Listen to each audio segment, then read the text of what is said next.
Bon, ça va bientôt démarrer, mais on attend Catherine Dufour, voilà, qui va arriver, qui est en retard certainement. Bonjour.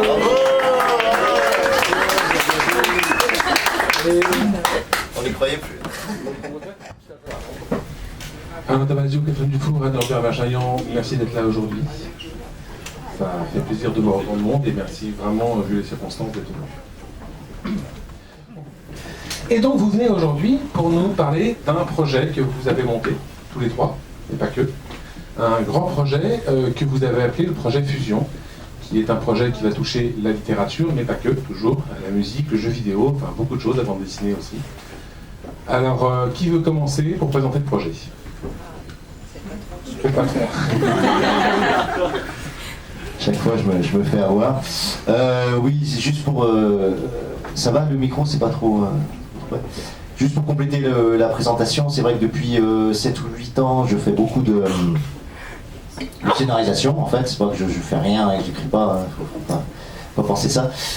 C'est que j'ai eu 2 petites filles et du coup, s'immerger dans un roman long est beaucoup plus difficile. Du coup, j'ai fait beaucoup de choses séquentielles et beaucoup de scénarios en jeu vidéo, pour le studio qu'on a créé qui s'appelle Dontnod, et sur le jeu Remember Me, mais également je fais pas mal de créations sonores et radiophoniques avec une jeune fille qui est dans le public, là, qui a les cheveux rouges et qui peut-être viendra parler tout à l'heure, qui s'appelle Floriane Pochon, et on fait un projet sur l'univers des furtifs, justement, mon prochain roman depuis 4 ans, depuis j'ai un nouveau prochain roman, qui finalement sortira avant les furtifs.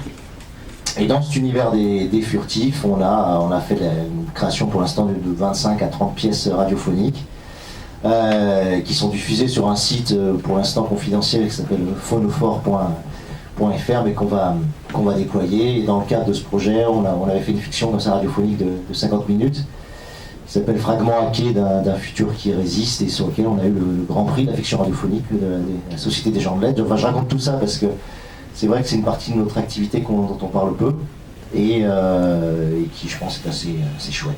Alors, l'autre gros projet sur lequel on a travaillé et pour lequel on est là, avec Catherine et Norbert, s'appelle Fusion. Fusion, c'est donc une incubation d'univers, on peut dire ça, quoi. C'est-à-dire qu'on est parti d'un concept assez purement SF, qui nous a paru très prometteur, qui est simplement que, en fait, la mémoire humaine, nos souvenirs sont encapsulés dans nos molécules d'eau, voilà, dans nos cellules, et que donc on peut, en réussissant à récupérer des fragments de fluide corporel, c'est-à-dire du sang, du sperme, de la salive, de l'urine, de la bile, tout ce que vous voulez, on peut, avec une substance particulière qui s'appelle la mase, les lire, les décrypter et donc se les injecter. Voilà. Donc on peut vivre et éprouver les souvenirs des autres, transmettre nos souvenirs dans le corps des autres. Et ça crée évidemment énormément de récits, de possibilités et de délires sur lesquels on a travaillé maintenant depuis quasiment 1 an, je crois, on peut dire ça. Ouais. Voilà. Mais c'est Norbert, je vais lui passer la parole, qui va expliquer la façon dont on a bossé. Donc c'est ce qu'on appelle vraiment une création d'univers. On a eu la chance d'être mécéné pour ça, d'avoir les moyens financiers de se consacrer uniquement au développement des personnages, des récits, des recherches, parce qu'il y a beaucoup de recherches sociologiques, politiques, anthropologiques à partir de cette idée. Et donc, on est à fond là-dessus, mais vas-y Norbert.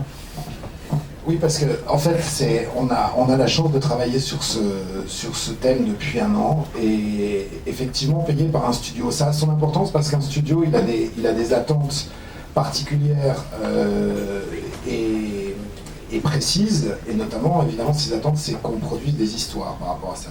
Mais nous, notre première démarche, on a produit très tôt des histoires. D'abord, en termes d'équipe, Alain a réuni donc une 3 parmi le paysage de la SF, et puis on a aussi plusieurs personnes qui se sont associées dans la scénarisation et dans les recherches, dans tous les niveaux, comme le disait Alain. Par exemple, une des questions qu'on s'est posées tout de suite, c'est ah tiens, il y a une mémoire dans l'eau, comment ça marche? Évidemment, s'il y a une mémoire dans l'eau, il faut savoir comment ça marche, sinon on ne peut pas écrire dessus. Et on a cherché, d'un point de vue scientifique, à savoir quelles étaient toutes les recherches sur la mémoire de l'eau, ce qui est extrêmement un sujet passionnant, parce que c'est un domaine où le monde académique a été extrêmement dur à l'égard des chercheurs qui ont travaillé là-dessus, comme si c'était un anathème. Et puis on a creusé, et on a fini par trouver tout un tas de supports scientifiques qui permettent d'expliquer pourquoi l'eau a une mémoire. Donc ça, ce sera intéressant aussi un jour de vous livrer ça, parce que on va filer ça aussi à la recherche, je pense que ça pourrait les intéresser aussi. Et à partir de là, sachant que c'est aussi intéressant parce que c'est un thème qui a été abondamment abordé par des chercheurs français. Donc c'est peut-être pas un hasard si c'est en France où ce thème émerge dans l'esprit d'auteurs de science-fiction. Et à partir de là, enfin pas à partir de là, mais c'est l'exemple de recherche qu'on a mené. On a aussi cherché à savoir quelle pouvait être l'économie, bien entendu, c'est-à-dire les gens qui seraient amenés à vivre des expériences très fortes et à les revendre sur un marché de la mémoire, à savoir comment est-ce que aussi tout cet aspect pouvait être utilisé par la société actuelle, la société des réseaux sociaux, la société du data mining, etc. Donc évidemment là aussi c'est un thème très très riche pour nous, que Calin a déjà amplement travaillé de son côté et qu'on a investi aussi. Savoir voilà, les aspects aussi, essayer de revisiter l'histoire du monde à travers ce thème-là, ça c'est quelque chose qu'on fait aussi beaucoup dans la SF, c'est-à-dire on va réexpliquer toute l'histoire du monde, puisque l'eau a une mémoire nécessairement. Ça avait été découvert avant. Là, il y a une découverte scientifique, un chercheur qui s'appelle Paul Slatkin qui va trouver comment est-ce qu'on peut accéder à cette mémoire de l'eau. Ça aussi, c'est une autre question qui nous a beaucoup travaillé. Au fond, s'il y a une mémoire de l'eau dans le corps, pourquoi est-ce que notre cerveau n'y a pas accès ? Et donc, c'est là où on s'est rendu compte qu'en fait, on déroule, hein, quand on est auteur, on va jusqu'au bout du concept, que le cerveau n'y a pas accès parce que c'est un organe d'intelligence spécialisé et non pas un organe d'intelligence généraliste comme on tend à penser aujourd'hui. Et que, au fond, cette mémoire, elle est accessible essentiellement par le corps. Et que donc, il y a énormément d'intuitions physiques, d'intuitions sensorielles que l'on peut avoir, y compris par exemple dans une relation amoureuse avec quelqu'un d'autre par un partage du corps. Qui a accès à la mémoire, à cette mémoire, alors que le cerveau plus rationnel, plus cartésien, n'y a pas accès. En tout cas, il n'y a pas accès consciemment. Quel autre sujet on s'est posé ? On s'est posé des questions de tous les côtés, sachant que ce travail-là, évidemment, il est là non seulement pour nous permettre d'approfondir le thème, mais au final, et je reviens au début de mon intervention, au final, c'est pour écrire des histoires. Et simplement, comme je pense qu'on a très envie que ces histoires soient quelque chose qui relève d'une réflexion poussée, c'est tout l'enjeu d'une Bible, c'est de les faire reposer, et c'est aussi l'enjeu d'un travail collectif. C'est ce que chaque auteur fait peut-être de son côté quand il est face à un roman, face à une histoire longue, il va se documenter énormément, mais là on a la possibilité de se documenter à plusieurs, de s'enrichir à plusieurs, et de rebondir aussi. Il y a énormément de moments de brainstorming, d'échanges où on a pu rebondir et créer des récits particuliers. Oui, quand même dire une chose, c'est que tout ce travail, donc c'est ce qu'on appelle une bible narrative, hein, une bible d'univers. En termes de taille, hein, on s'achemine vers 600 à 700 pages à 4 bondées, donc ce qui correspondrait à presque 1500 pages de livre normal, que c'est appelé normalement à se développer de façon transmédia, c'est-à-dire que c'est appelé à générer d'abord un roman sur lequel je suis, voilà, qui devait être un mini-roman puis qui commence à être plus qu'un mini-roman. Ensuite un recueil de nouvelles dans lequel il y aura évidemment Catherine et Norbert, mais également on espère un manga, un film, une série télé, etc. Tout ça est en cours et tout ça est on va dire putatif, mais le but c'est que l'intensité de cet univers, les potentialités de cet univers puissent être déployées sur beaucoup de médiums. Et simplement pour dire l'intérêt de ces recherches, c'est que par exemple, quand Norbert a fait une recherche scientifique très poussée sur la topologie dynamique de l'eau, sur la façon dont l'eau était capable dans ses clusters et dans ses domaines de cohérence de retenir et de restituer de l'information, ces données-là, moi quand j'écris le roman, j'ai plus qu'à prendre la fiche et à les avaler, les siphonner, les retravailler et les réutiliser. Voilà. Et pareil, j'avais une autre fiche qui était sur une société malade de sa mémoire, ou sur les maladies mémorielles, qui a été fait par Émeric, un des membres de l'équipe. C'est fabuleux parce que quand j'arrive sur les problèmes qu'a le personnage au niveau mémoriel, j'ai plus qu'à pomper sur la fiche, quoi. Donc c'est un outil extraordinaire aussi d'écriture et de développement. C'est-à-dire qu'après on a toute la base pour avancer. Et normalement ce travail on le fait seul. Voilà. On le fait seul, Norbert le fait seul quand il fait ses livres, Catherine le fait seul quand il fait ses livres, ou moi c'est pareil. Et là on a la chance de le faire collectivement. Oui, je voulais donner un exemple pour vous faire toucher le doigt, parce que c'est vraiment la mémoire de l'eau.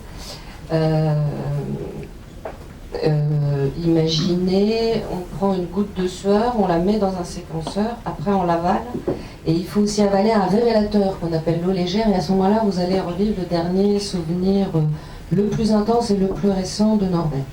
Voilà. Donc par exemple, si vous êtes un cosmonaute, vous avez du souci à vous faire, parce qu'il y a énormément de gens qui ont envie de revivre ce que vous avez vécu, donc ils vont essayer de vous voler tous vos fluides. Donc vous avez intérêt à courir vite ou avoir la bourse du commerce parce que vous allez pouvoir vous vendre vos fruits. On peut aussi imaginer dans un genre plus basique que tous les clubs échangistes maintenant peuvent revendre leurs serviettes usagées à tout un tas de gens un peu vieillissants qui ont mal au l'envers, donc qui n'ont plus tellement la possibilité d'aller faire l'amour, mais qui seraient ravis de revivre ça par souvenir interposé. Donc les possibilités sont absolument immenses au sein de cet univers, et c'est vrai qu'on s'aperçoit qu'on est quand même beaucoup plus intelligent quand on réfléchit à plusieurs, et c'est une expérience très stimulante. Par exemple, un des aspects qu'on a découvert, parce qu'il y a vraiment une forme de découverte, c'est que l'eau, enfin cette mémoire qui est encapsulée dans l'eau, ne peut être révélée que par de la matière vivante. Et ça s'explique effectivement grâce au support de recherche qu'on a fait. Et donc, aucune machine ne peut lire cette mémoire. Ça, c'est vachement intéressant. Ça veut dire que, d'abord, ça explique pourquoi les chercheurs ont mis tellement de temps à découvrir que l'eau avait une mémoire, parce que les instruments de mesure ne donnaient rien et que toutes les machines qui étaient dessus ne donnaient rien. Et ensuite, parce que ça renvoie toujours dans le récit à une expérience humaine. Cette mémoire, elle est toujours singulière, elle est toujours subjective, et la mémoire qui est reprise d'un individu va être ressentie par un autre et devient une nouvelle mémoire. C'est-à-dire on peut avoir des successions comme ça, on peut avoir quelqu'un qui a ressenti la mémoire ou revécu plutôt la mémoire très particulière. Ça peut être par exemple même d'une scène de crime ou quelque chose d'extrêmement qui a un caractère dramatique, et puis donner la mémoire de son propre souvenir, qui est une espèce de souvenir dérivé, et comme ça, de dérivation en dérivation, on a tout un ensemble de mémoriel collectif qui se bâtit, mais à chaque fois c'est vivant, à chaque fois c'est subjectif, à chaque fois c'est personnel. Je vais enchaîner pour faire la pub du coup. Ouais, parce que ce roman a démarré en fait, hein, il est déjà, je dirais, quand même en parler, parce que sinon mon éditeur il va me tuer. Donc dans ce recueil des Utopias, pour ceux qui connaissent Utopia, c'est le plus grand festival de science-fiction en France et peut-être même en Europe. Et chaque année il publie un recueil, et dans ce recueil il y a les 60 premières pages en fait du roman sur lequel je suis en train de travailler, Diffusion, et il y a effectivement ce que raconte Norbert, c'est-à-dire un souvenir qui est prélevé sur une serveuse et qui est revécu par deux personnes différentes. Et on voit enfin, j'espère que c'est pas trop mal fait, mais on voit dans la différenciation stylistique du ressenti de chaque personnage que ce même souvenir qui est censé être identique a été perçu et revécu subjectivement de façon très, très différente, quoi. Et ça permet, voilà, littérairement des choses très belles, parce que on déforme, on métamorphose, on modifie, et on se rend compte que cette matière vivante, à partir du moment où elle ne peut être lue que par le vivant, va forcément être distordue. J'ai une petite question, du coup, ça concerne uniquement de vivant à vivant ou de mort à vivant? Est-ce que du coup on peut, j'imagine, c'est mon côté polar, ça surgit. Oui, non, mais c'est une mine cette idée, elle est géniale. Effectivement, on peut imaginer la création de mémos viciés qui prélèvent des liquides sur un mort, en présupposant que le dernier souvenir intense de la personne, ça sera justement sa mort, et ça permet de dire il a été assassiné ou la mort est naturelle. Et le fluide doit avoir une ancienneté ou on peut aller en prélever Non, le on fluide peut prélever si on en trouve sur une tombe Voilà. Alors ça se vend très bien en coffret. On a trouvé des Adrianus dans la villa Serpente, donc ils ont là, en 138 après notre ère.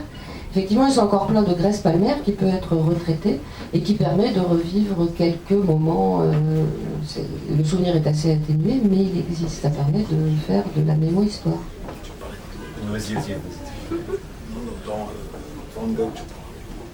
Non, mais simplement sur cette idée, bon, ça a été un des gros points de développement parce qu'effectivement, c'est ce qui est assez marrant dans ce concept, c'est qu'on se rend compte que c'est un concept de thriller en fait, en dominant thriller en tout cas. Pourquoi? Parce que la mémoire est une trace, quoi. Est un indice, et cet indice effectivement peut permettre d'élucider des crimes. Et un des gros délires qu'a eu Norbert, un des coups de génie, moi je trouve qu'a eu Norbert, et c'est les gros plaisirs qu'on a à travailler ensemble, c'est que tout d'un coup quelqu'un vous sort un truc, je dis mais c'est juste génial.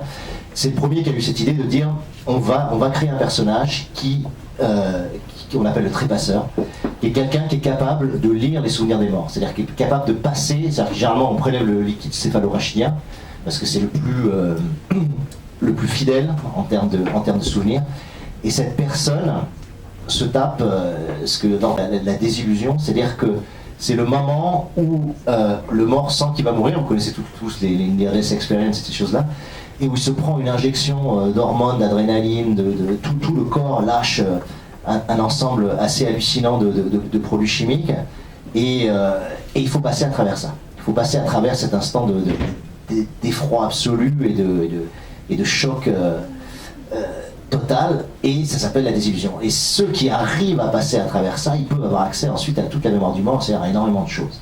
Mais beaucoup de trépasseurs meurent ou tombent dans le coma au moment de la tentative de passer à travers la désillusion. Voilà, donc c'est un des gros vecteurs. On a plusieurs histoires qui utilisent ces choses-là. On avait déliré, moi, un de ceux que j'avais utilisé, c'était quelqu'un qui était fasciné par Van Gogh et qui décide d'aller le déterrer à Auvers-sur-Oise. Il se rend compte que le corps est trop décomposé, trop pourri, et le jus de mort qu'il récupère est pas utilisable. Et du coup, il a une idée dingue, mais pas si con que ça. Il se dit, dans le dernier tableau de Van Gogh, là, la Chamblée au corbeau, on sait qu'il s'est tiré une balle dans le ventre, et on sait qu'il faisait des pigments à la main, quoi. Et donc il se dit, dans les pigments, il va y avoir un peu de sang, peut-être un peu de sueur, et donc sur la peinture même de la toile, on doit pouvoir récupérer un tout petit peu de fluide corporel de Van Gogh, et du coup éprouver ce qu'il a éprouvé au moment où il a fait cette toile, quoi. Et du coup, il vole le tableau, et effectivement, il dit sous le tableau, c'est dommage pour la toile de Van Gogh, et il récupère, et voilà, il éprouve, et c'est une fille en fait dans l'histoire, et elle éprouve ce moment incroyable où Van Gogh peint sa dernière toile, et après, du coup, elle fait l'objet d'une traque par des marchands d'art et des collectionneurs qui veulent récupérer les fluides de cette nana pour récupérer en seconde main, je dirais un souvenir d'occasion, mais de seconde main, voilà, de ce qu'elle a éprouvé. Donc une partie du moment de Van Gogh. Donc on a plusieurs histoires comme ça. Et du coup, au niveau de l'organisation de la société, parce que du coup ça implique en effet les multinationales, les États, comment la société gère justement ce marché, ce changement complet d'humanité. Alors dans l'histoire principale, c'est donc ce chercheur Paul Slatkin qui fait cette découverte. Lui, il travaille dans une clinique mémorielle qui au départ, c'est un médecin. Il veut soigner les maladies mémorielles, donc tout ce qui est Alzheimer, toutes les dégénérescences mémorielles, et il découvre par la mémoire de l'eau qu'on peut redonner leur mémoire à des gens qui l'ont perdu. Et sauf que la communauté scientifique globalement rejette totalement ces résultats, et notamment parce qu'ils sont très difficilement reproductibles. Et ceux qui s'y intéressent en revanche assez vite et de façon intéressée justement, c'est plusieurs personnages, notamment un Zellinger qui est un grand patron d'une espèce de conglomérat de Google, Facebook, etc. Enfin, c'est-à-dire une société dont la matière de base, c'est précisément la connaissance des individus. la connaissance de nos achats, enfin, comme on le voit bien déjà sur Facebook notamment, et qui se rend compte que si ce type-là, si Paul Slatkin a bien réussi à trouver un livre blanc, c'est une mine incroyable, parce qu'il n'aura plus besoin, au fond, de passer par des algorithmes, des machines, etc., pour accéder à la mémoire et pour, évidemment, pouvoir la modifier.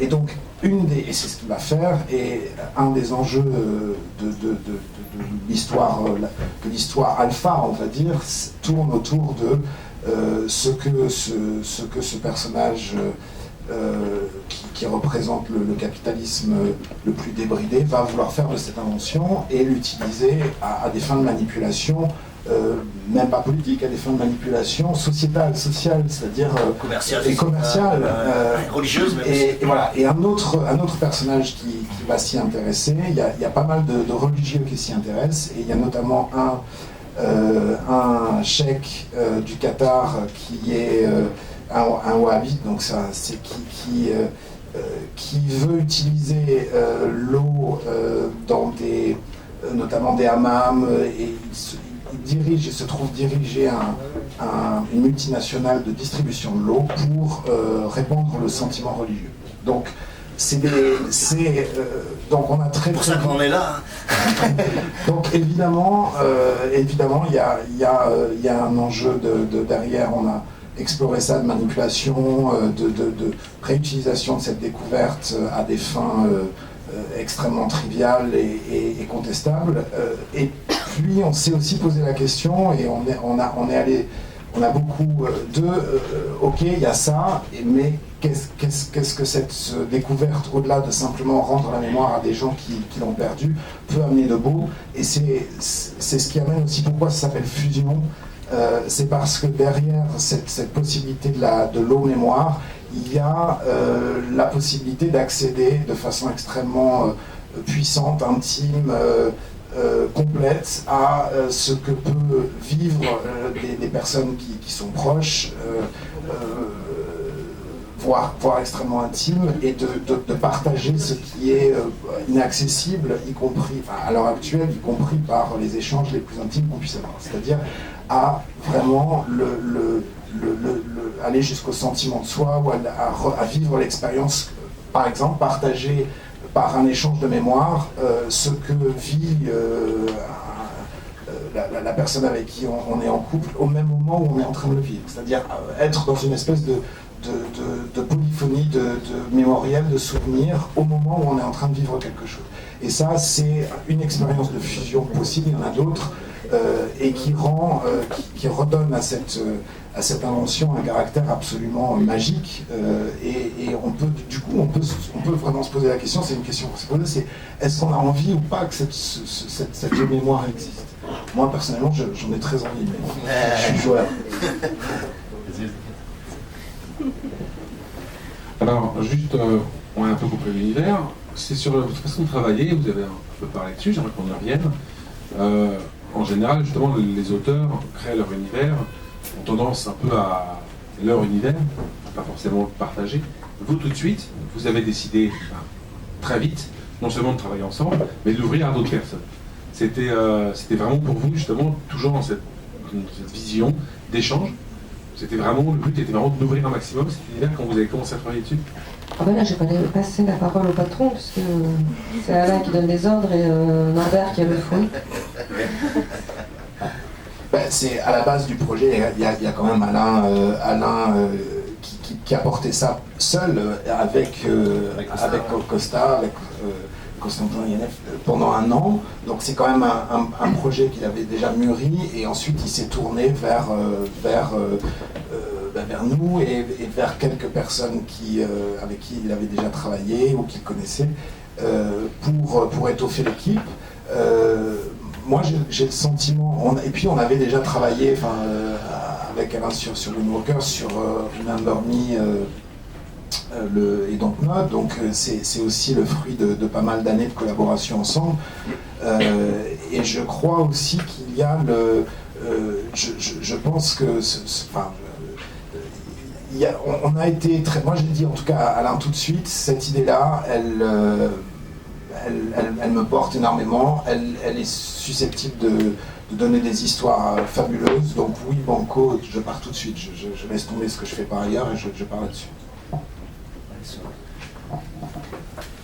En fait, pour moi, c'est la 4e expérience de travail d'univers collectif, hein, puisqu'effectivement, il y a eu la vie narrative de Remember Me, qu'au début, j'avais fondé, j'avais cofondé le studio avec 4 autres personnes, et puis j'avais créé une première Bible pendant 1 an et demi tout seul. Et ensuite, j'avais fait appel déjà à des gens. Il y avait Léo Henry aussi, grand auteur de SF qui était avec nous. Après, il y a Wind Walkers, où effectivement, on a scénarisé tout le film, et là aussi en équipe. Après, il y a eu Les Furtifs, où je travaille avec Florian. Et puis là, c'est le 4e projet. Simplement, dans l'historique, ce qui est intéressant, c'est qu'au début, cette idée est née avec un mécène, avec ce fameux mécène, Costali, qui est un gars extraordinaire, qui nous a aidé à monter Node et qui a monté plusieurs entreprises en France. Et c'est un grand scientifique qui a la capacité créative en plus, et qui m'avait dit plusieurs fois, parce qu'il avait lu la Bible de Remember Me, et qui m'avait dit c'est tellement dommage que cette Bible, qui faisait déjà 1000 pages à 4, hein, celle de Remember Me, soit utilisée dans le jeu à 2 ou 3%, quoi, parce que c'est le cas, hein, c'est un jeu vidéo, donc de tout ce qu'on avait développé, il y avait très peu qui s'y retrouvait. Et il dit il faudrait reprendre ça pour faire un roman, etc. Et à l'époque, j'étais pas du tout dans le triplage, j'étais dans le truc de faire Les Furtifs et tout. Et je lui dis ouais, tu sais Costa, c'est pas évident, mais par contre, peut-être qu'on pourrait essayer de faire un film. Mais je lui dis j'ai pas envie de reprendre l'univers de Remember Me, d'abord parce qu'on n'a plus les droits et que c'est Capcom qui les a. Et surtout parce que j'avais cette idée de départ qui était l'eau mémoire plutôt que... Donc c'était du biopunk plutôt que du cyberpunk, quoi. Parce que dans Remember Me, on est dans le cyberpunk, puisque la mémoire effectivement peut être numérisée, digitalisée et transmise, mais par des voies électroniques. Alors que là, on était dans le fluide corporel et je trouvais ça beaucoup plus intéressant sur un point mythologique, corporel, physique. Et on a travaillé comme ça avec lui, on a fait une dizaine de brainstorms, mais que tous les deux, avec Costa, pendant quasiment 1 an. Mais sur le film. Et au bout d'un moment, j'ai commencé à écrire vraiment le scénario du film, il a lu les 40 premières pages, il m'a dit mais c'est trop dommage, on est en train de tout s'aborder, on est en train de réduire tout ça à un petit film de 2 heures, alors qu'on a développé énormément de choses. Je lui ai dit Costa, si tu veux quelque chose de vraiment beau et vaste, il faut financer une bulle narrative, il faut qu'on prenne une équipe, qu'on finance bien. Et c'est comme ça que ça a démarré. Donc voilà. Après, sur la méthode de travail, je sais pas, Catherine, toi tu l'as découverte, donc, parce que Catherine, c'est la première fois qu'elle fait un projet collectif comme ça, non? Vas-y, bah raconte. Non, moi au début j'y comprenais rien et en fait je me suis aperçue que non plus. Et on a tout inventé ensemble. Effectivement, ce qui vraiment donne de l'imagination là-dedans, ce qui permet d'avancer, c'est de faire des brainstorms. En gros, on se met autour d'une table avec une bouteille et des chips et on tchatche pendant des heures. Et ça c'est extrêmement intéressant. Et après, moi en rentrant, j'en avais pour 3 semaines de travail, rien que pour mettre en forme tout ce qu'on avait imaginé. Donc ça, c'est tout nouveau pour moi comme façon de travailler, je trouve ça extrêmement agréable. Maintenant, c'est le côté agréable, la créativité, c'est le côté agréable du projet. Après, quand on vous dit, écoute, il faut un synopsis de 26 scènes de moins d'1 minute, etc., on est obligé de se couler dans un moule particulier, mais ça reste extrêmement intéressant. Et de toute façon, c'est un univers très très riche. Parce que comme tu le disais, quelles sont les conséquences sociales de l'apparition de la fusion? Elles sont absolument incalculables. Le monde va en être transformé jusqu'au fond des chaussettes. Donc là, on peut continuer. Moi, je peux tenir 200 ans sur le sujet. Oui, alors ce qu'il faut voir, c'est qu'on a bien un studio derrière, que ce studio a des attentes en termes de récit par rapport à différents médias. Donc là, c'est pas l'idée, c'était pas de prendre le même récit et de le transposer à différents médias, c'est vraiment de créer des récits et au fur et à mesure de se dire, bon, ce type de récit, par exemple, a un récit qui se passe à Venise, qu'Alain a écrit et qui est un thriller justement qui part d'un trépasseur et où on va de découverte en découverte, parce qu'il y a des morts successives, donc à chaque fois il va de découverte en découverte, donc c'est vraiment une nature sérielle, c'est la nature d'une série, et donc se dire à quel type de série c'est adapté, est-ce que c'est plutôt de la télé, de la série télé, est-ce que c'est plutôt du jeu vidéo, est-ce que c'est plutôt du manga, et on a fait ça pour à peu près tous les récits qu'on a créés. D'ailleurs, il y en a encore en cours de création. Et donc dans l'équipe, il y a d'abord ce travail créatif, ce travail de recherche qui est très très important, en termes de temps, je pense que c'est le plus chronophage. le travail de brainstorming, de création pure, et puis ensuite l'écriture véritablement des histoires avec des objectifs quand même. On a tant d'histoires à produire pour des séries télé, pour plutôt du cinéma, pour plutôt du manga, et sachant qu'après c'est le studio qui a tout loisir, avec son temps à lui, qui n'est pas le nôtre, de reprendre ses récits, d'aller en faire ce qu'il veut, c'est-à-dire en fait le présenter au Japon, aux États-Unis, etc., pour des développements. Donc il y a peut-être certains récits ou certaines histoires qu'on produit qui n'émergeront que dans 3 ans, 5 ans. Voilà. Là, on n'est plus maître ensuite du temps par rapport aux histoires qu'on a produites. Et il y a, donc du coup, il y a les médias, ça sera justement donc, pour une série télé. C'est un peu en ce moment le média de masse, c'est le nouveau média de masse quand même, selon clair. Il y a voir l'action de Game of Thrones, enfin, sur des choses. Le jeu vidéo, la bande dessinée aussi, le manga. Il y a d'autres supports musicaux. On espère aussi déployer en fiction radiophonique quand on aura un peu la possibilité. Maintenant, il y a vraiment une dimension, effectivement, le dit Norbert, c'est que la société de production, c'est un studio, une société de production qui s'appelle Shibuya, qui est à Monaco pour le coup, et qui va porter ça à partir du moment où elle finance le projet. Il faut savoir qu'on est en monde capitaliste, donc c'est ça la complexité. À partir du moment où elle finance le projet, nous on cède les droits. À partir du moment où on cède les droits, c'est elle qui est propriétaire des droits, donc qui est propriétaire de la façon dont elle va déployer le... Donc ce qui est certain aujourd'hui, c'est qu'il y a le roman, voilà, le roman va avoir lieu, et il devrait sortir normalement en mai, là, cette année. Derrière, il y aura l'enquête de nouvelles, c'est quasiment sûr également, hein, toujours à la botte, hein, les deux seront édités à la botte. Derrière, on espère, parce que c'est en cours, et Shibuya a cette force d'être très lié avec le Japon, et donc travaille avec le plus gros éditeur de manga au Japon, et on espère qu'un manga va en sortir à partir de tous les récits qu'on leur a proposés et soumis. Après, série télé, c'est toujours très complexe. En France, par exemple, c'est très difficile à déployer parce qu'il y a très peu de chaînes. En gros, vous avez Arte et Canal+, et il faut passer. Et ils sortent très peu de séries par an. Hein, je crois que Canal, ils sont à 3 ou 4 séries par an maximum. Arte, c'est pas grand-chose. En SF, ils vont en sortir une. Donc c'est très difficile, il faut pas trop rêver. Enfin, moi, je rêve pas trop en série télé. Après, c'est à la rigueur plus facile de faire un film en France que de faire une série télé.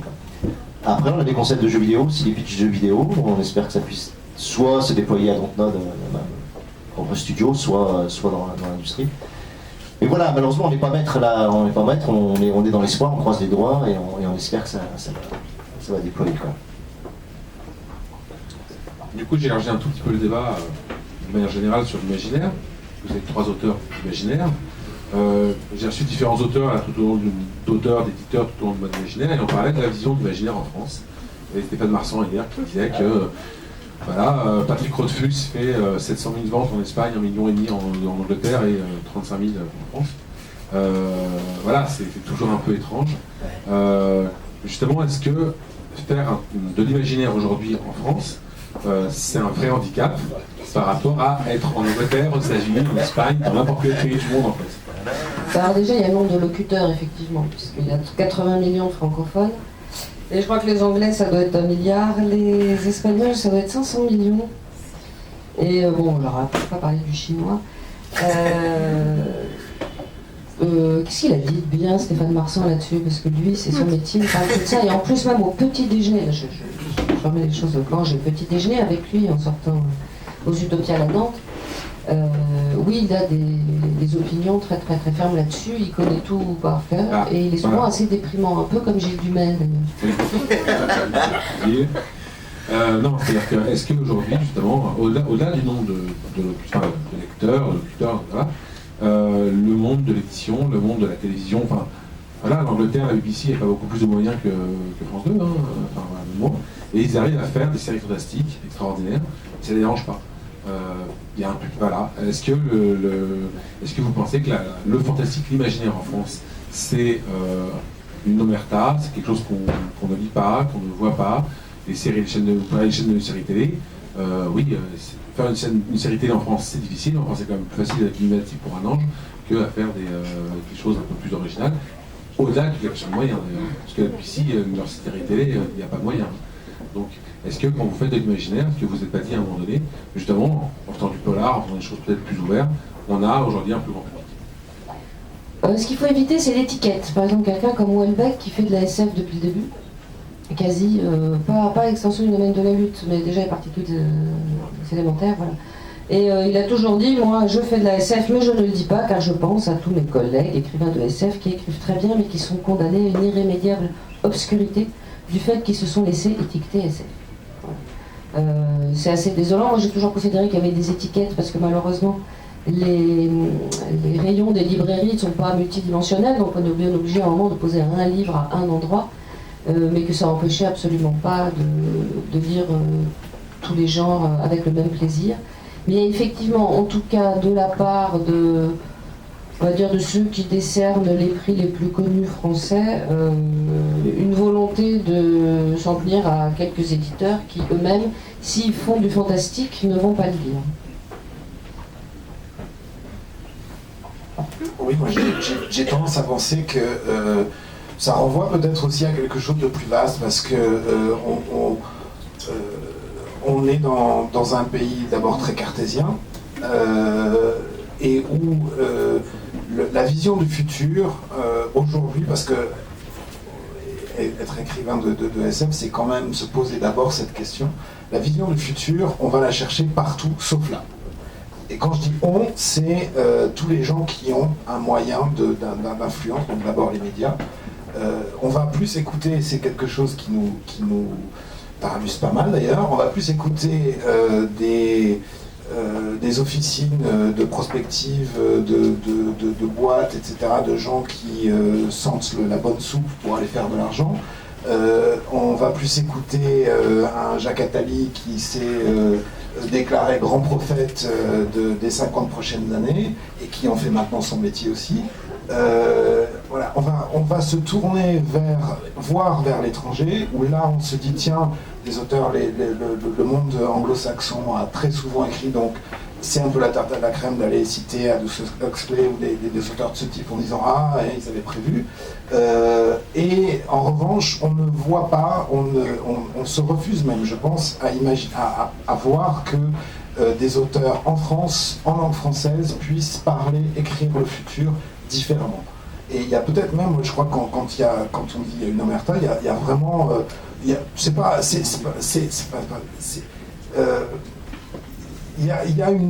a clairement, moi je me souviens très bien de ma première expérience chez De Noël. Je vais un peu baver. J'ai dû aimer mon éditeur qui est un type exceptionnel. J'adore mon éditeur, c'est pas ça, mais de l'attaché de presse. Donc l'attaché de presse, ça va pas leur faire trop mal que j'en parle. La deuxième fois où j'arrive à De Noël, j'arrive en bas, etc. Et cette nana arrive, j'étais en train d'attendre, elle vient vers moi avec un immense sourire. Et donc je me lève, je dis bonjour, Norbert Ingénieur, etc. Là tout de suite, et elle me dit mais vous êtes qui? Et je dis je suis publié chez Lundank, chez De Noël, en SF. Et là, décomposition totale. Et elle me dit ah bon, pardon, je croyais que vous étiez le journaliste de Télérama. Et voilà, voilà. Et là tout d'un coup, voilà, on comprend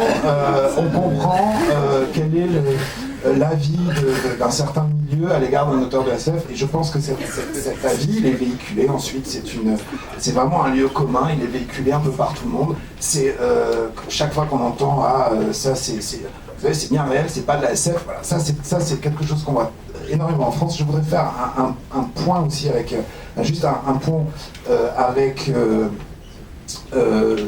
par exemple ce qui s'est passé il y a quelques années en Chine. Les Chinois ont envoyé, enfin le gouvernement chinois a fait plein d'étudiants et de chercheurs dans la Silicon Valley pour comprendre quel avait été d'où venait un peu la magie de la Silicon Valley, au-delà évidemment des fonds, du financement, etc., etc. Et une des choses qu'ils ont découvert, c'est que dans la culture de tous les créateurs, les patrons, les gens qui, à tous les niveaux des entreprises, il y avait une culture SF très forte. Ils partageaient ça, tous, du patron jusqu'au type qui venait d'être embauché en l'équivalent de ces... Et qu'est-ce qu'ils ont fait, les Chinois pragmatiques? ils ont créé leur premier festival international de SF, c'est il y a 3 ans. Et où ils ont invité évidemment plutôt les auteurs anglo-saxons, voilà, de façon très pragmatique. Donc en se disant, tiens, il se passe quelque chose si dans ce milieu-là, au cœur des gens qui construisent l'avenir, il y a cette culture, il faut qu'on acquiert cette culture. Voilà, c'est quelque chose qu'on n'a pas encore en France, on se bat pour que ça bouge. Bon, on commence à la voir, parce qu'effectivement, on voit arriver une génération qui est celle d'après la mienne, et la nôtre d'ailleurs, qui a une culture beaucoup plus mixte. Hein.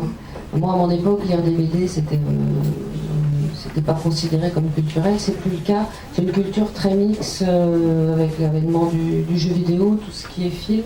Et de fait, les blockbusters, ce n'est que de la SF. Il y a une culture SF qui est en train de prendre un peu ses galons. Et moi, j'ai été invitée, il n'y a pas longtemps, on était ensemble, par l'ADEME, qui est l'agence de développement, je ne me souviens plus exactement de l'acronyme, c'est l'énergie, l'environnement, tout ça. Et donc, c'est une agence, je crois que c'est une EPIC d'ailleurs, donc c'est mi-public, mi-privé, avec d'autres auteurs de SF, et pour faire de la prospective dans 50 ans, à votre avis, avec quoi est-ce qu'on va construire nos maisons, je sais pas, de la brique, avec quoi on va se chauffer, quels seront nos loisirs.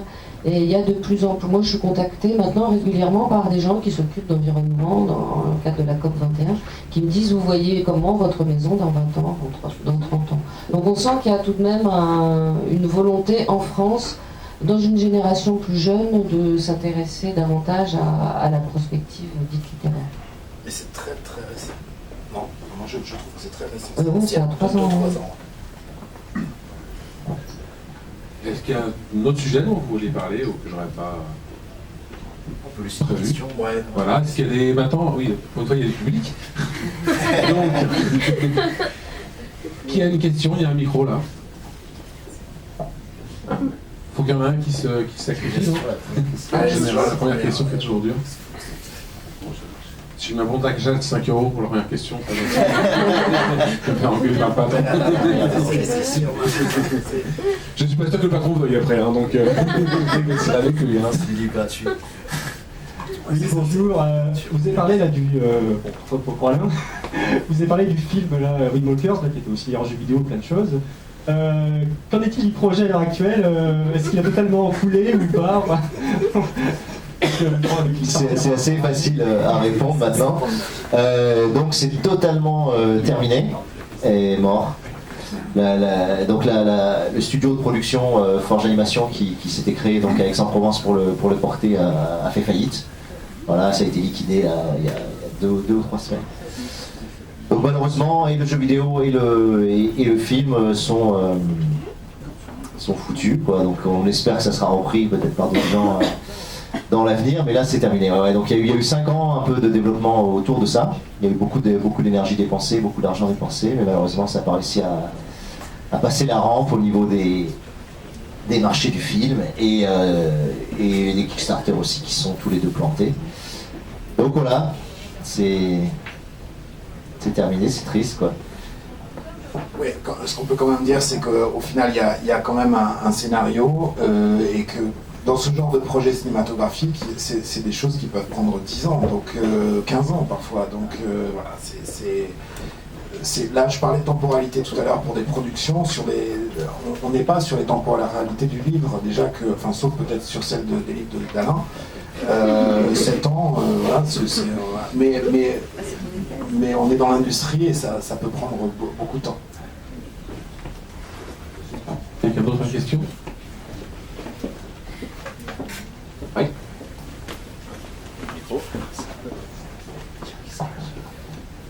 C'est une question un peu générale.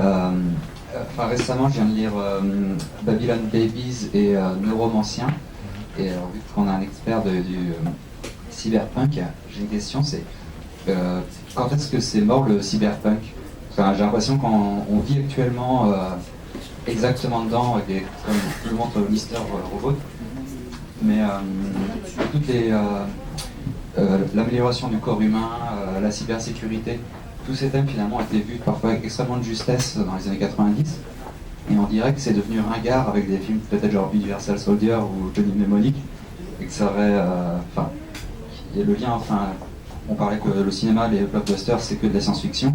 Et j'ai l'impression que le cyberpunk, qui n'a jamais été autant d'actualité, a été ringardisé à un moment où il naissait. Non, moi je vois pas du tout ça comme ça, le cyberpunk not dead.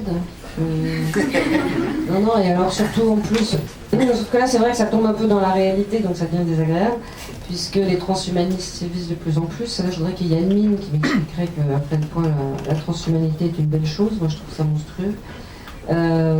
Donc non, j'ai l'impression que c'est au contraire d'actualité. Ça commence vraiment à nous mettre les flûtes, parce que, enfin les quêtes, les chocottes, parce que ce qui effectivement était dans les années 80 avec nos romanciens, on va dire pas du tout immédiat, horizon 30 ans, 30 ans plus tard, de fait, on a le nez dedans et on est en train de se dire que ça va être, ça peut être monstrueux. Mais j'ai pas l'impression du tout que le cyberpunk, au contraire, s'actualise au lieu de se ringardiser. On est totalement d'accord avec Catherine. Moi, je trouve que c'est un sujet d'une brûlante et très vive actualité encore. Vous savez que dans le cyberpunk, il y a aussi une dimension politique et sociale très forte. C'est-à-dire que c'est une critique assez puissante de l'ultralibéralisme. Et on est absolument et totalement dedans, quoi. Donc, ça me paraît au contraire un sujet. En tout cas, moi, c'est un sujet qui continue à énormément m'inspirer. C'est vrai ce qu'on a fait sur les Mummy, même là, sur ce qu'on fait, c'est du biopunk, mais c'est quand même avec une dimension cyberpunk, parce que c'est encore l'ultralibéralisme qui est l'ennemi numéro 1. Donc, ouais, ça a encore un bel avenir. C'est pas du tout mort, hein, à mon sens. Pas du tout. Ouais, donc les auteurs cyberpunk ont abordé presque tous les thèmes de SF, notamment l'immortalité, et dans le transhumanisme actuel, c'est vraiment c'est l'étape d'après. Hein. C'est vraiment arriver à une forme d'immortalité ou d'ammortalité. Et là, on n'y est pas encore concrètement, mais on y est dans certains projets. Et à mon sens, on n'a pas du tout dépassé, ni en termes littéraires ou de récit, ce pan-là de la science-fiction, ni en termes réels. On en a encore au moins pour 50 ans. Rassurez-vous. Actuellement, Kurzweil, qui est l'école DSI de Google, il avale tout un tas de cachets de compléments alimentaires pour modifier son ADN et pour l'améliorer magnifiquement. Maintenant, c'est vrai qu'on a aussi un retour littérairement assez incroyable sur steampunk, qui garde la philosophie entre guillemets cyberpunk, mais qui le met dans le passé. Donc moi je trouve qu'il y a aussi une espèce de réaction quand même, qui va avec le reste de la société, on pourrait dire. Mais c'est-à-dire que sur quand même sur ce mouvement littéraire qui fait aussi parfois référence à un 19e siècle un peu léger. Enfin voilà. Donc, moi, par rapport à ça, je pense qu'il y a une peur de la rapidité des évolutions. C'est-à-dire que si moi j'aime beaucoup le steampunk, hein, mais si on se replace à l'époque victorienne, à la fin du 19e, à l'époque du monde de la vapeur, on reprend pied d'abord par rapport à un futur qu'on connaît, et on reprend pied par rapport à une temporalité aussi. C'est-à-dire que les évolutions sont plus lentes.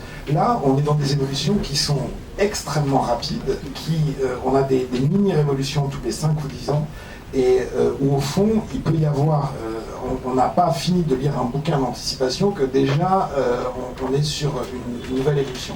Donc il y a un lâcher-prise quasiment par rapport au futur qui est nécessaire pour arriver à l'embrasser vraiment, à le comprendre vraiment.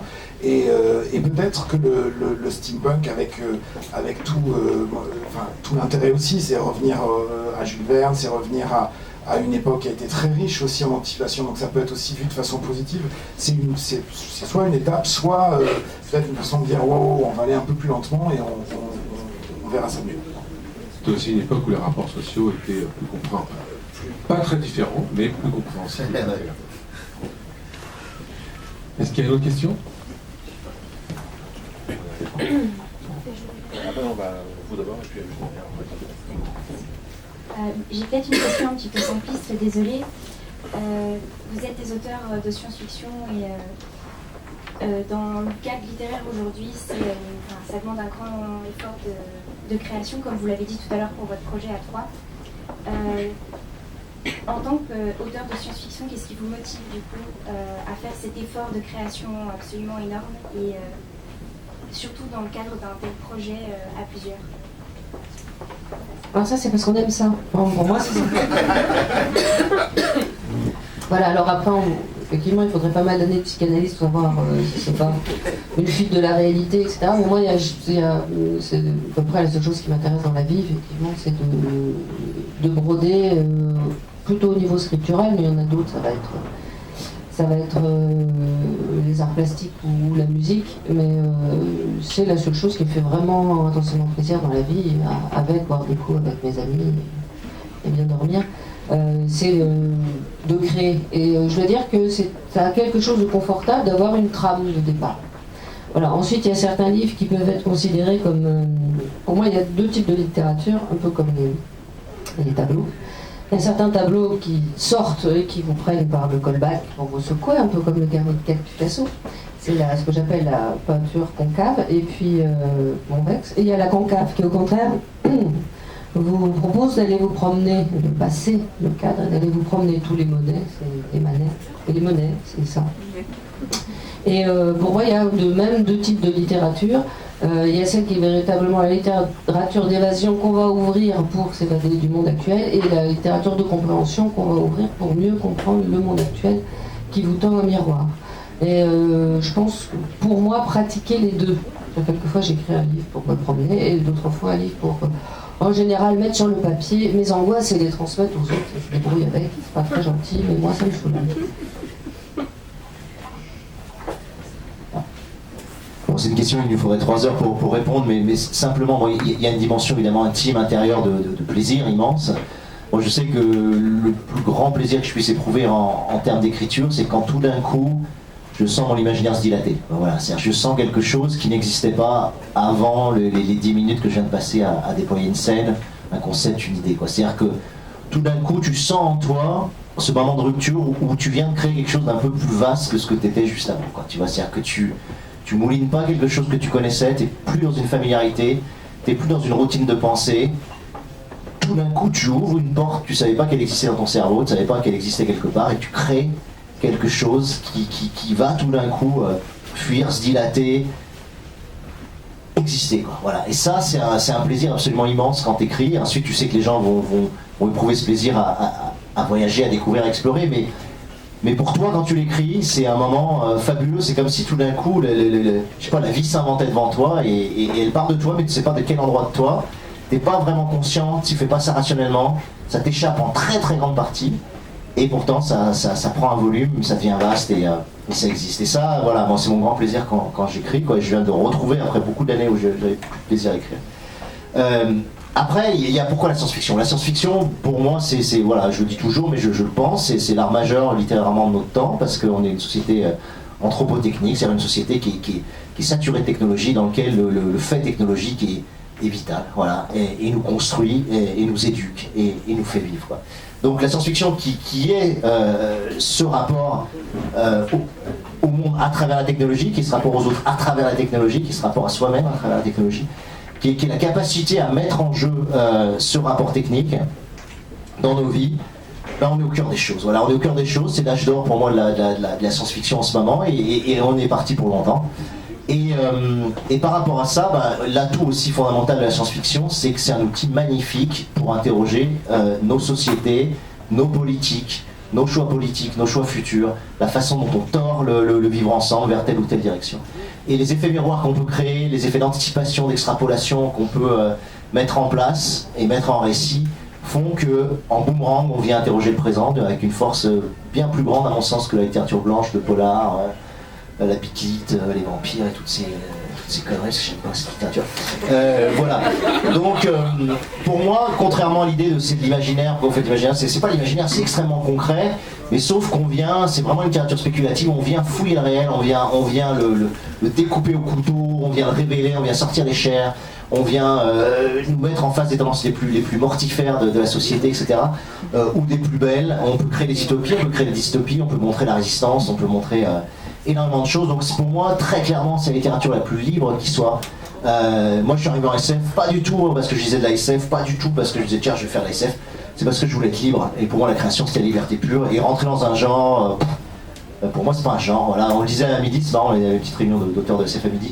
On se disait, mais finalement, on fait de la méta-littérature. Pour moi, c'est de la méta-littérature au sens où on traverse tous les genres littéraires. Voilà, on peut faire du thriller, on peut faire des histoires d'amour, on peut faire du chrony, on peut faire de l'dystopie, on peut faire de l'essai. on peut tout faire à travers la science-fiction. Donc on est très libre et c'est pour ça qu'on aime ça.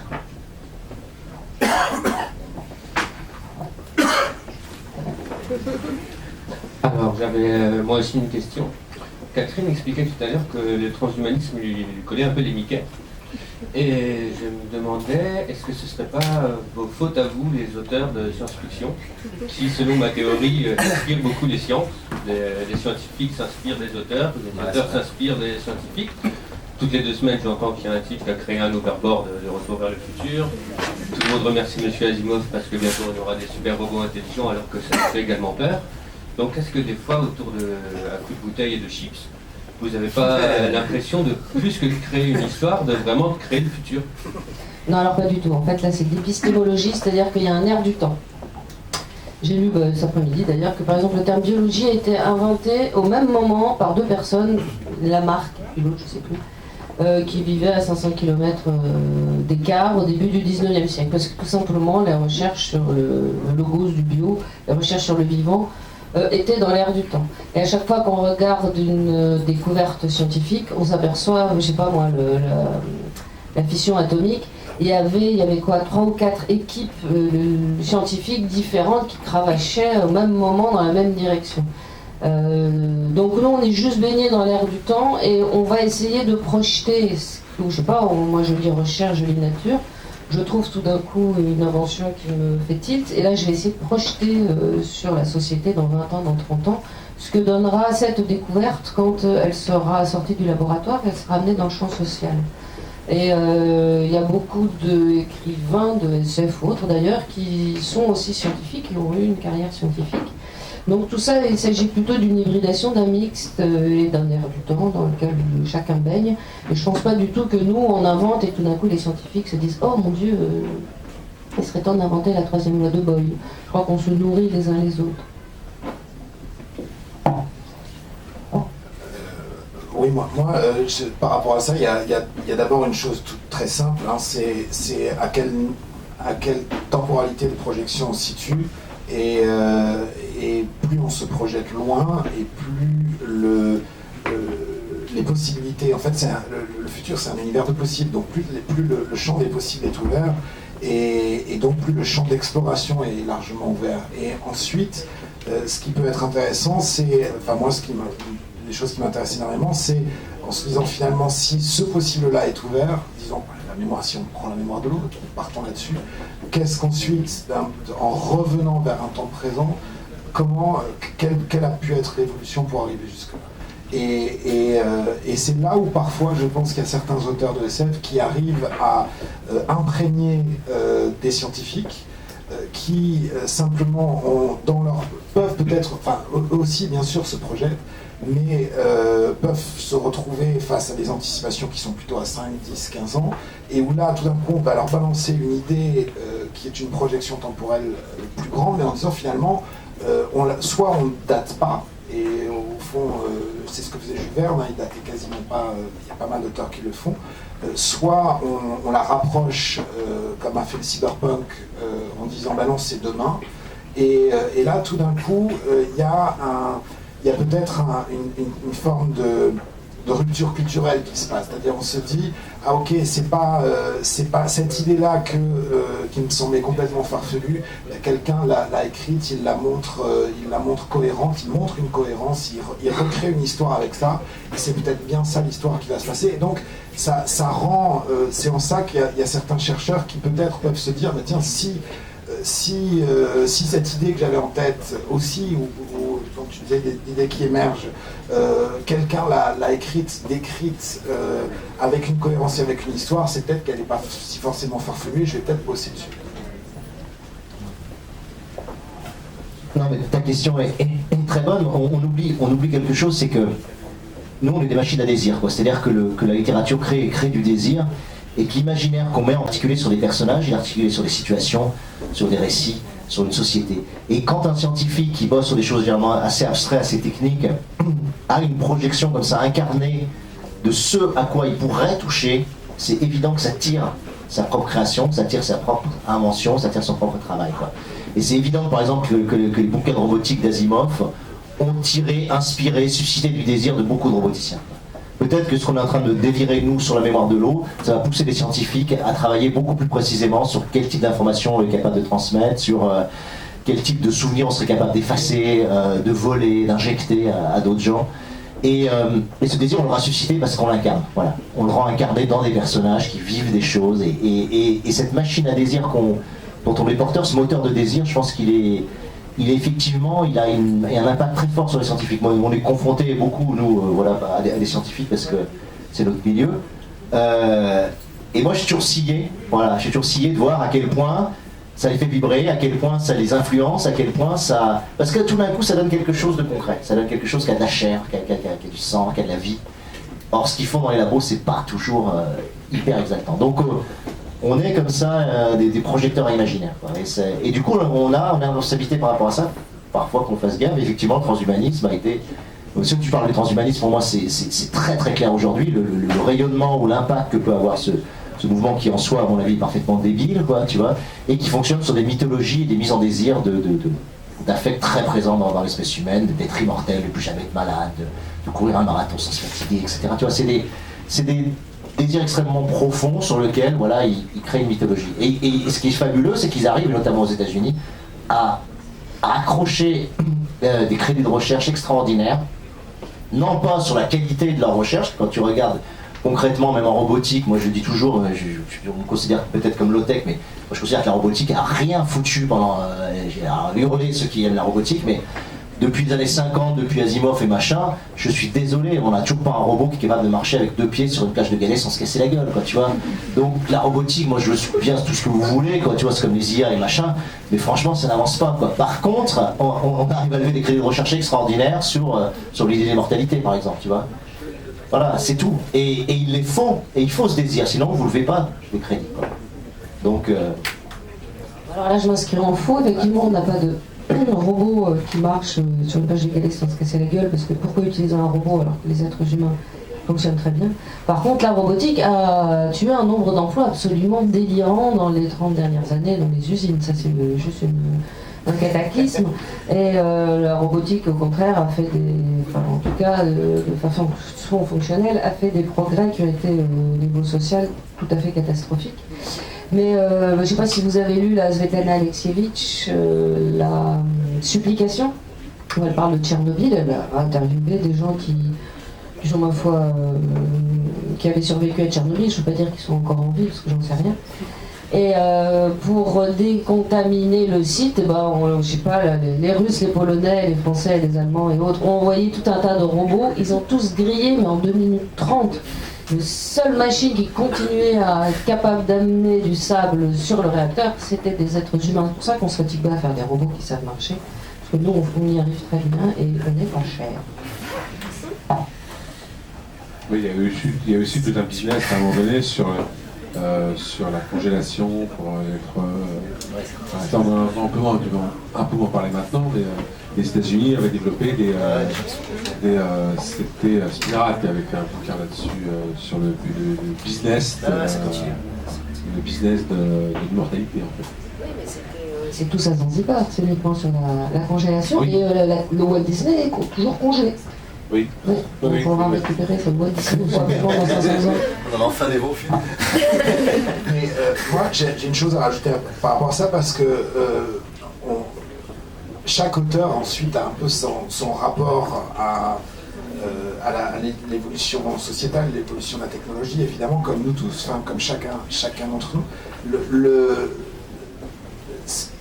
Moi, je suis absolument curieux et fasciné par l'inventivité humaine, et j'ai tendance à chercher dans tout ce que je peux lire partout les inventions, les imaginaires aussi, y compris des scientifiques, qui peuvent